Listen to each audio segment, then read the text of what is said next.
Rob, just want to keep you there for just a moment because we would like a bit of reaction to some breaking news which has just come in from Manchester City, who have confirmed their squad for the Club World Cup. We'll go through full details after we've asked you about the one player you spoke about last week, which is Jack Grealish, who, as expected, has not made it into that Manchester City squad.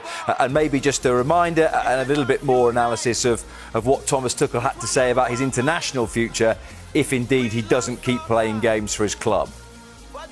Look, Thomas Tuchel has made it very, very clear that he loves Jack Grealish. That's the word he uses repeatedly. When he was describing Jack Grealish last week, he used that word 4 times. He loves Jack Grealish. He loves his ability as a player. He thinks he's a unique footballer who can turn matches and offer something different to everybody else in the England squad. But Tuchel was also very, very clear that if Jack Grealish is not playing any football, he can't even consider selecting him for England. And so it seemed very clear from the England manager's perspective when he said that as far as he's concerned, he thinks Jack Grealish may have to leave Manchester City if he can't be guaranteed he's going to get more match time to continue his international ambitions.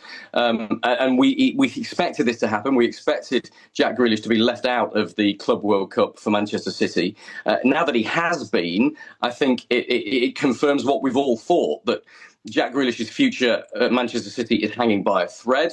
Pep Guardiola clearly doesn't see him as one of his priorities, not one of his first-choice options. Otherwise, he would be taking him to this very illustrious competition in America, which could last 4 weeks. Instead, Jack Grealish will be sitting at home, pondering the fact that he's not in the England team and pondering the fact that he's not in the Manchester City team. And it felt like Thomas Tuchel was putting the ball very much in Jack Grealish's court to change that situation.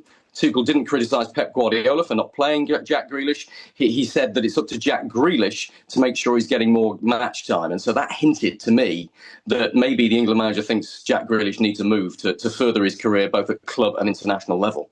Rob, thank you very much indeed. Let's just round up then all the other key points from that squad that Pep Guardiola has selected for the Club World Cup. As said, Manchester City get their campaign underway in a week's time. As we've covered there is no Jack Grealish, but all 4 of Manchester City's summer signings so far have all been included in that squad. So Marcus Bettinelli, who will be the new third-choice goalkeeper, Ryan Aït-Nouri, who was confirmed last week, who arrives from Wolverhampton Wanderers. Tierney Reinders, who was confirmed this morning, the new Dutch international midfielder who was signed from AC Milan. And also Ryan Cherki is in the squad, having confirmed his arrival from Lyon yesterday. Phil Foden, who missed that international pair of fixtures against Andorra and Senegal with England, is in the Manchester City squad. And 2 players who began their comebacks from injury towards the end of last season, Oscar Bob, who played 3 times, and Rodri, who played just that 1 game against Bournemouth in the final week of the season, are both in the Manchester City squad. But as we have mentioned, there is no Jack Grealish.